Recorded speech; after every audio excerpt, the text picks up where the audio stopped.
नमस्कार बच्चों, जय श्री कृष्णा। स्वागत है आपका 11th होम साइंस की क्लास में। तो बच्चों, आज हम 9th लेसन शुरू करने जा रहे हैं, बच्चों के सामान्य रोग। बच्चों, आज हम इस लेसन के अंदर विभिन्न प्रकार के बच्चों को होने वाले विभिन्न प्रकार के रोगों के बारे में, उन रोगों के लक्षणों के बारे में, उन रोगों के कारणों के बारे में और फिर उनका उपचार किस प्रकार से किया जा सकता है, इनके बारे में हम अध्ययन करेंगे। अब बच्चों, पहली बात तो यदि हम देखें तो शिशु जो होता है, छोटा बालक जो होता है, इसका जो जीवन होता है बड़ा ही कोमल होता है। इसके शरीर के अंग भी बड़े कोमल होते हैं और यदि छोटी अवस्था के अंदर ही ये बच्चा रोगों से ग्रसित हो जाता है तो इसकी वृद्धि और विकास रुक जाता है, ठीक ढंग से नहीं हो पाती इसकी वृद्धि और विकास, है ना। तो इसका मतलब ये है कि शिशुअवस्था के अंदर हमको बच्चों का विशेष ध्यान रखना चाहिए, है ना। उसको जो है उसकी साफ सफाई का विशेष ध्यान रखना चाहिए, उसकी हेल्थ को लेकर हमें जो है कॉन्शियस रहना चाहिए, उसको जो है पौष्टिक आहार हमें देना चाहिए, है ना। आसपास का वातावरण उसके लिए क्लीन होना चाहिए, उसकी व्यक्तिगत स्वच्छता का भी हमें ध्यान रखना चाहिए। तभी हमारे शिशु या हमारे जो बच्चे होंगे वो बाल्यावस्था के अंदर जो है प्रॉपर रह पाएंगे, विभिन्न प्रकार के रोगों से ग्रसित नहीं होंगे। लेकिन यदि इनमें से एक भी कारक जो है प्रभावित करता है तो उसके कारण जो है हमारे बच्चे जो है विभिन्न प्रकार के रोगों से ग्रसित हो जाते हैं। अब देखो बच्चों, बच्चों में विभिन्न प्रकार के रोग क्यों होते हैं। अब विभिन्न प्रकार के रोग हो जाते हैं तो क्या होता है कि जैसे ही बच्चा थोड़ा सा रोगी होता है तो हम उसके घरेलू इलाज करना शुरू कर देते हैं, हम उसको डॉक्टर के पास नहीं ले जाते हैं, बहुत इजी ले लेते हैं, है ना। और जब वो बहुत ज़्यादा फैल जाता है या बहुत ज़्यादा बढ़ जाता है तब जाकर के हम उसको चिकित्सक के पास या डॉक्टर के पास लेके जाते हैं। तो क्या ये सही है? नहीं। जैसे ही बच्चा रोगी होता है तो हमें तुरंत जो है वो चिकित्सक से सलाह लेनी चाहिए, डॉक्टर को जो है उसे दिखाना चाहिए। अब देखो, हमें कैसे मालूम चले कि बच्चे को जो है विभिन्न प्रकार के रोगों से बच्चा जो है ग्रसित हो गया है। ऐसे बच्चे में क्या लक्षण दिखाई देते हैं जिसके कारण हम पहचान सकते हैं कि बच्चा कंफर्टेबल नहीं है ना, या वो कंफर्टेबल फील नहीं कर रहा है। ऐसा ऐसे क्या लक्षण है? तो यदि हम लक्षणों की बात करें तो सबसे पहला लक्षण हमारा है व्यवहार में परिवर्तन। बच्चों के व्यवहार में परिवर्तन आ जाता है, कहने का मतलब बच्चे जो होते हैं वो चिड़चिड़े हो जाते हैं, गुस्सा करने लगते हैं, रोते हैं, चिड़चिड़े हो जाते हैं, है ना। प्रॉपर मात्रा में दूध नहीं पीते हैं, खाना नहीं खाते हैं, है ना। इसके साथ-साथ उनकी भूख भी कम हो जाती है ना, या फिर वो माँ का दूध नहीं पी पाते हैं ठीक ढंग से। इसके अलावा उनके सोच में भी अनियमितता आ जाती है, यानी कि वो जो है कभी तो बच्चे को बहुत जो है पतला मल आता है, कभी बहुत कठिन जो है टाइट मल आता है, जिसके कारण बच्चे को काफ़ी दर्द होता है ना, और बच्चा रोता है। इसके साथ-साथ और भी कई कारण हैं, जैसे शरीर के तापमान में परिवर्तन हो जाता है, बच्चे को बुखार आता है, हम जो है इसको बहुत ही लाइटली ले लेते हैं, हम ध्यान नहीं देते, डॉक्टर को नहीं दिखाते हैं। तो जैसे ही बच्चे का टेम्परेचर लो या हाई होता है तो हमको तुरंत डॉक्टर को दिखाना चाहिए। ये सभी लक्षण हैं जिसके द्वारा हमें मालूम चलता है कि बच्चा जो है कंफर्टेबल नहीं है, बच्चे को हमें डॉक्टर को दिखाना चाहिए। इसके साथ और भी कारण हैं, जैसे कि बच्चा सुस्त दिखाई दे या अधिक रोता हो, चिड़चिड़ा हो, ठीक ढंग से खाना नहीं खा पा रहा हो, दूध नहीं पी पा रहा हो, है ना? सुस्ती बच्चे में हो, थका हुआ-सा महसूस हो रहा हो, है ना? सोता ही रह रहा हो, कोई एक्टिविटी नहीं कर रहा हो, तो हम पहचान सकते हैं कि हमारा बच्चा जो है वो स्वस्थ नहीं है, उसे कोई न कोई परेशानी है।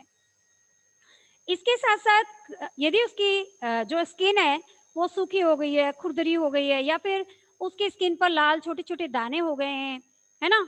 या फिर कभी-कभी उसके स्किन पर पीलापन हमें दिखाई देता है, या आँखें पीली दिखाई दे रही है, या उसे टॉयलेट पीला आ रहा है, तो हम इन सभी लक्षणों के आधार पर पहचान सकते हैं या मालूम कर सकते हैं कि हमारा बच्चा जो है वो बीमार है, वो स्वस्थ नहीं है।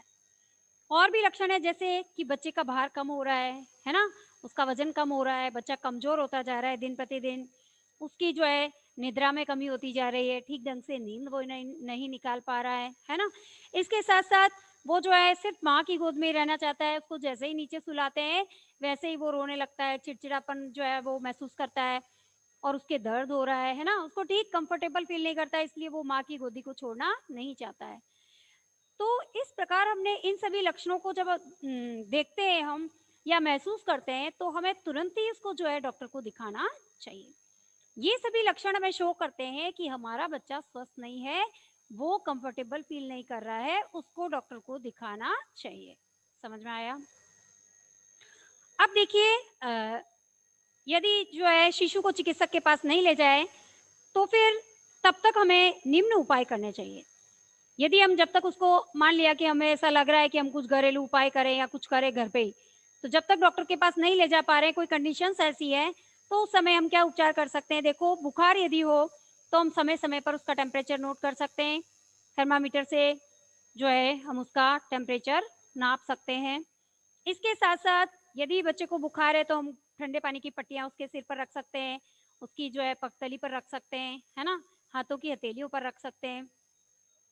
इसके साथ-साथ यदि शिशु को कोई पीड़ा है और यदि हमें पता लग जाता है कि उसकी पेट में पीड़ा हो रही है या कान में हो रही है या आँख में हो रही है, हाथ में हो रही है, तो हम छू कर के महसूस कर सकते हैं, है ना?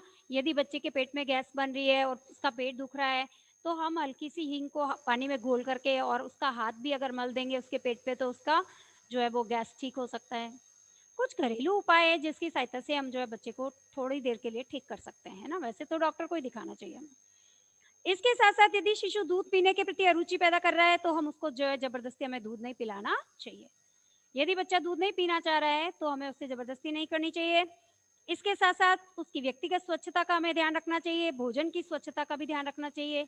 जो उसका दूध है या फिर फ़ॉर्मूला दूध या फिर हम जो है पूरक आहार उसको दे रहे हैं, वो जो है हम उसको स्वच्छता से बनाएँ और फिर बच्चों को दें। और समय पर दें, है ना? इसके साथ-साथ यदि सर्दी है हो गई है बच्चे को, खाँसी हो गई है या फिर तो हम क्या कर सकते हैं कि बच्चे को जो है सर्दी-खाँसी होने पर हम जो है उसको पान के जो पत्ते होते हैं उस पे हल्का-सा विक्स लगा कर के या फिर उसको हल्का-सा गरम करके उसके छाती पर बाँध सकते हैं, है ना? उससे भी बच्चों का कफ जो है पॉटी के द्वारा निकल जाता है। ये कुछ घरेलू उपाय है जिसकी सहायता से हम जो है छोटे बच्चे के कुछ जब तक हम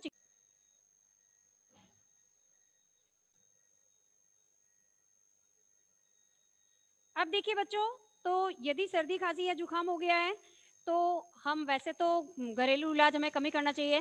वैसे माताएँ क्या करती है कि पान के पत्ते जो होते हैं उसको हल्का-सा गरम करके और फिर जो है उसके ऊपर हल्का-सा विक्स लगा करके और छाती पे बच्चे के बाँध देते हैं और जिससे क्या होता है कि बच्चे का कफ निकल जाता है।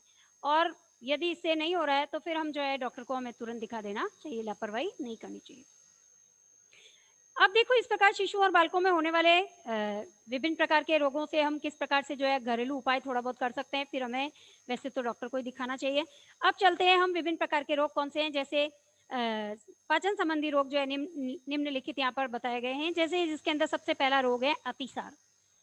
अतिसार की बात करें तो ये बच्चों में सामान्य रोग होता है। इसके अंदर क्या होता है, बच्चों को हरे रंग की पतला जो है वो मल बार-बार वो त्याग करते हैं और ढीला मल त्याग करते हैं, जलयुक्त होता है, हरा होता है, झागदार होता है, दुर्गंध आती है उनके मल में, है ना? और उनका जो गुदा होती है वो लाल हो जाती है ना? बार-बार मल त्याग करके और वहाँ का स्पेस जो होता है पूरा लाल हो जाता है, उनके जलन होने लगती है, दर्द होने लगता है बच्चों के। तो इस प्रकार के रोग के क्या कारण हो सकते हैं? ये जो अतिसार होता है इसके अंदर सर्दी, जुकाम, हल्का-सा बुखार भी रहता है और बार-बार बच्चे जो है मल त्याग करते हैं, हरे रंग का झागदार और दुर्गंध वाला मल जो है त्याग करते हैं, इसको हम कहते हैं अतिसार।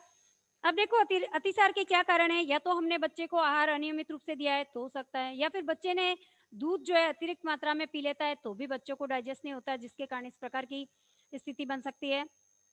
या फिर बच्चे को ज़्यादा फैटी युक्त दूध हमने ऊपर से दे दिया है, मलाई वाला दूध दे दिया है, जिसके कारण भी हो सकता है क्योंकि बच्चे को ज़्यादा गाढ़ा दूध हमें नहीं देना चाहिए। इसके साथ-साथ बच्चे को हमने ठंडा या बासी दूध दे दिया है, तो भी ऐसी कंडीशन बन सकती है। या फिर जो स्तनपान कराने वाली माताएँ हैं, उन्होंने गरिष्ठ और मिर्ची युक्त भोजन जो है किया है, जिसके कारण उसका इफ़ेक्ट जो है वो बच्चे पर भी पड़ता है।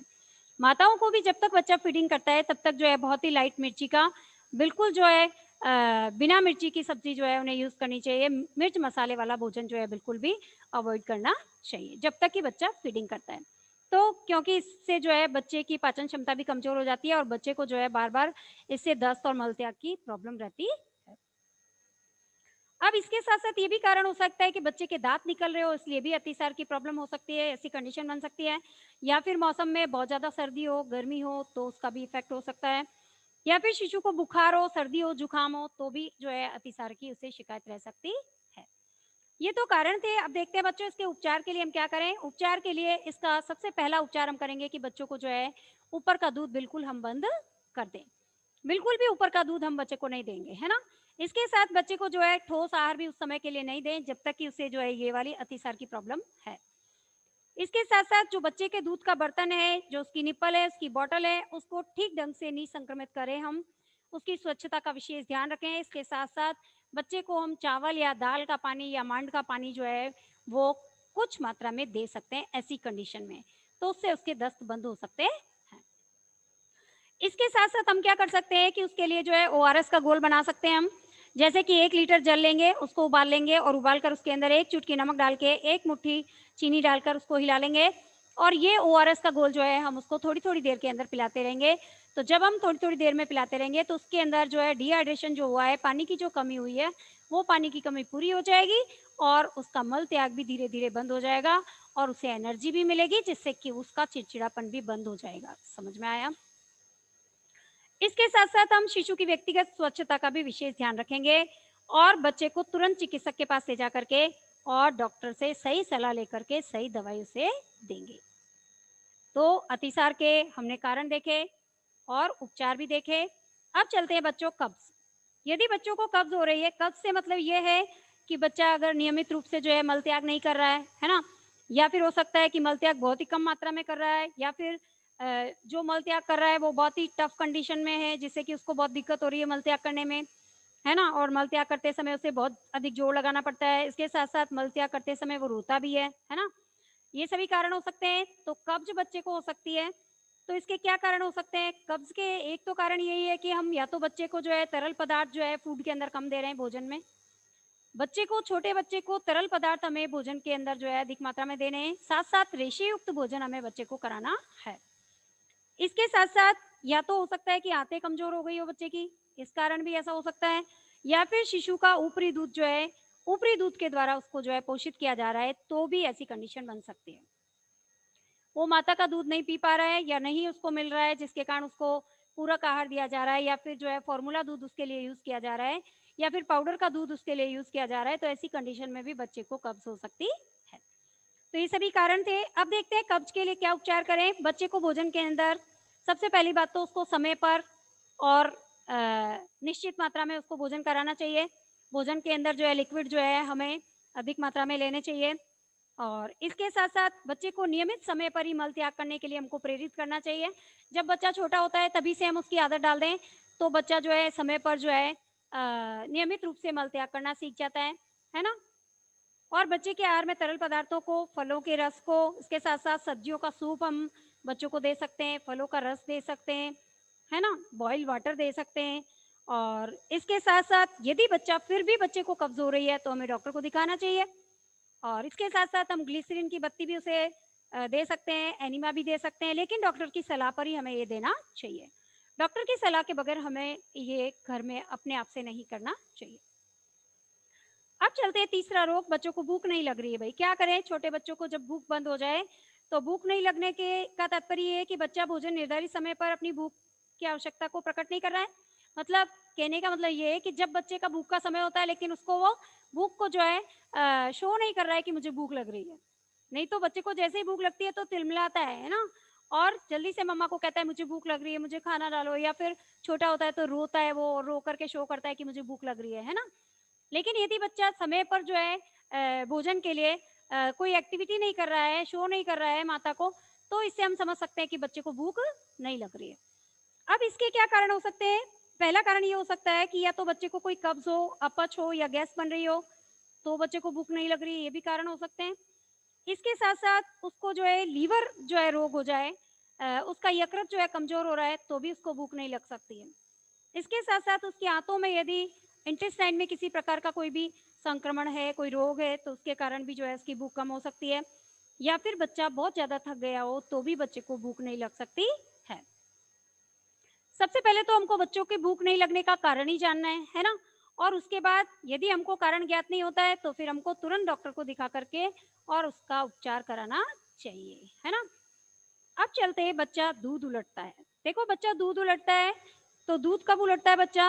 वैसे दूध उलटना कोई रोग नहीं है बेटा, क्योंकि बच्चे को जब माँ फीडिंग कराती है, तो सबसे पहले तो उसको सही कंडीशन में गोद में लेकर के और उसके सिर के नीचे हाथ रख कर के फिर उसको फीडिंग कराना चाहिए, उसका नाक नहीं दबना चाहिए और जिससे कि वो ठीक ढंग से श्वास लेते हुए अच्छे से जो है फीडिंग कर सके। लेकिन यदि वो फीडिंग करने के बाद माता को चाहिए कि उसको धीरे से अपने कंधे पर ले उसको डकार दिलाए, ताकि उसके पेट में फीडिंग के दौरान जो हवा चली गई है, वो हवा जो है बाहर निकलेगी। जैसे ही हवा बाहर निकलेगी, तो वैसे ही जो दूध होगा वो नीचे उतरेगा और डकार आ जाएगी, जिसके कारण भोजन दूध का जो है फिर डाइजेशन शुरू होगा, है ना? अब क्या होता है कि हम जब बच्चे को दूध पिला करके डकार नहीं दिलाते हैं, तो वो जो वायु जब वो फीडिंग करता है तो श्वास के दौरान वायु भी लेता है, तो कुछ वायु जो होती है वो उसकी फूड पाइप में चली जाती है। तो जब फूड पाइप में चली जाती है तो वायु नीचे भर जाती है, तो दूध ऊपर ही रह जाता है। और जैसे ही हम उसको गोद में उठा करके दूध पीने के बाद जैसे ही उठाते हैं और फिर कंधे पर डकार नहीं दिलाते, तो वो वापस उलट देता है दूध को, है ना? वापस से उग देता है या सारा दूध वापस बाहर निकाल देता है। उसका यही कारण होता है ना? तो हमें दूध पिलाने के बाद उसको धीरे से अपने कंधे पर लेकर के धीरे-धीरे उसकी पीठ को थपथपा करके और हमें उसको डकार दिलाना चाहिए, ताकि उसके जो वायु उसके अंदर चली गई है श्वसन के दौरान फीडिंग करते समय, वो वायु बाहर निकल जाए, ताकि उसके दूध का डाइजेशन शुरू हो अच्छे से, है ना? अब देखो इसका कारण क्या हो सकता है? शिशु का पाचन संस्थान कमजोर हो, ये भी कारण हो सकता है। इसके साथ-साथ दूध पीते समय अधिक मात्रा में वायु पेट में चली गई हो, ये भी कारण हो सकता है।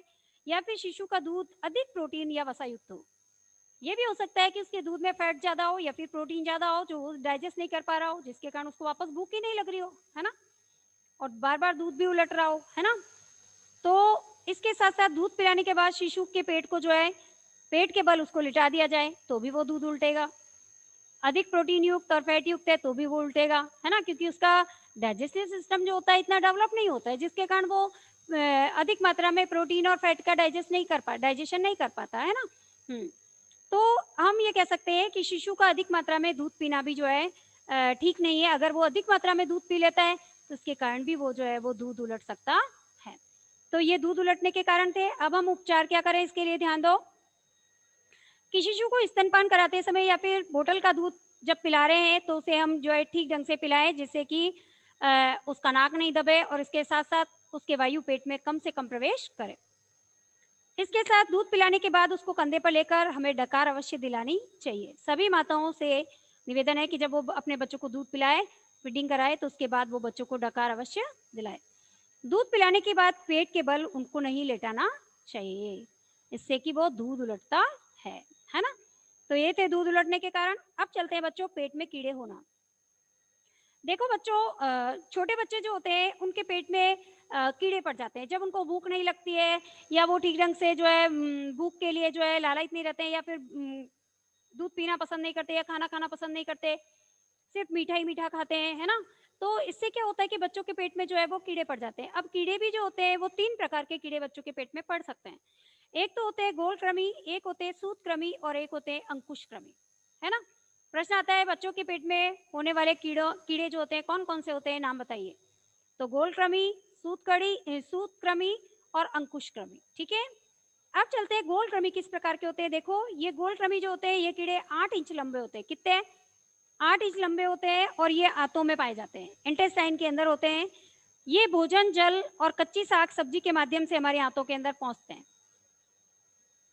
या तो भोजन बासी भोजन के थ्रू पहुँचते हैं या फिर कच्ची साग-सब्जी बच्चा खा रहा है तो इसके कारण पहुँचते हैं।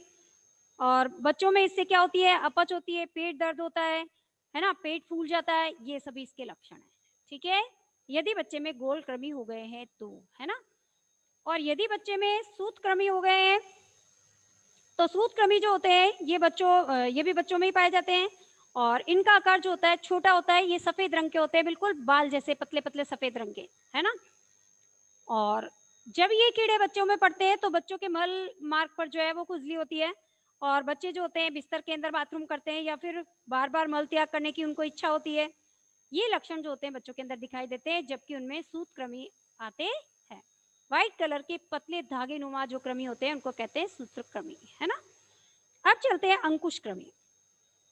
अंकुशकृमि की बात करें तो ये भी छोटे आकार के कृमि होते हैं बच्चों, ये भी आंतों में ही पाए जाते हैं और ये आंतों की दीवार से चिपक जाते हैं।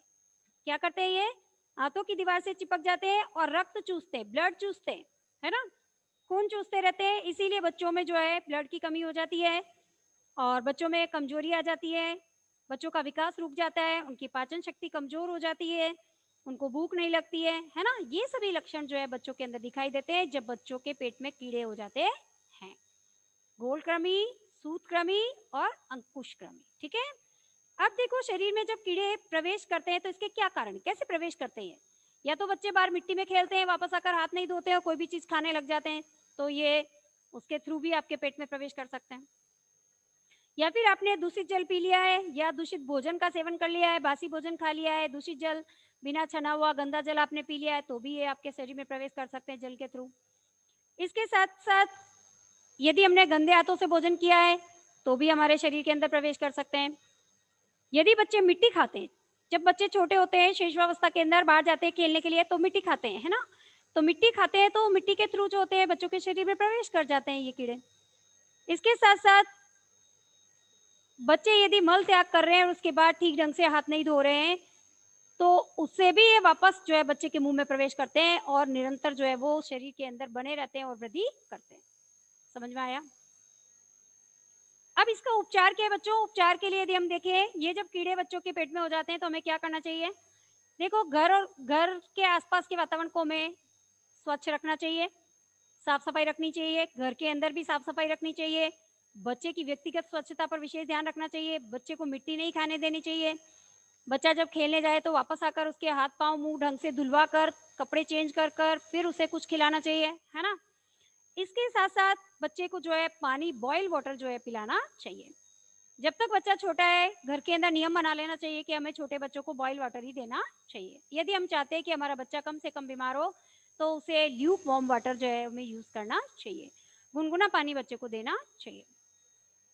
इसके साथ साथ बच्चे को जो है ज्यादा चॉकलेट है टॉफीज है ये नहीं खाने देनी चाहिए, मीठा उसको ज्यादा से ज्यादा नहीं खाने देना चाहिए, है ना। लिमिट में खाने देना चाहिए, अवॉइड करवाना चाहिए। क्योंकि हमने देखा है कि छोटे छोटे बच्चों के जो है दांतों के अंदर जो है कैविटीज हो जाती है, दाढ़ जो है वो उसमें कैविटीज हो जाती है, छोटे छोटे बच्चों की दाढ़ और दांत निकलवाने पड़ते हैं, है ना। तो ऐसा क्यों होता है, क्योंकि पेरेंट्स ध्यान नहीं देते हैं और लाडी लाड में बच्चों को बहुत टॉफियां और चॉकलेट्स और मीठा खिलाते हैं, है ना। तो ऐसा लाड बच्चों को नहीं करना चाहिए, है ना। बच्चों को निश्चित मात्रा में नियमित रूप से और उनकी पोषण आवश्यकता के अनुसार ही हमें जो है हर चीज खाने के लिए देनी चाहिए। इसके साथ साथ हमें जो है समय पर उनका मल परीक्षण हमें करा लेना चाहिए। यदि हमें लगता है कि बच्चे का पेट फूल रहा है, अपच हो रही है, गैस हो रही है, बच्चा जो है मीठा ज्यादा खा रहा है, तो हमें जो है तुरंत डॉक्टर को चेकअप करवाना चाहिए, उसका मल त्याग करवा देना चाहिए और चिकित्सक से परामर्श लेकर के उसे दवाई भी देनी चाहिए।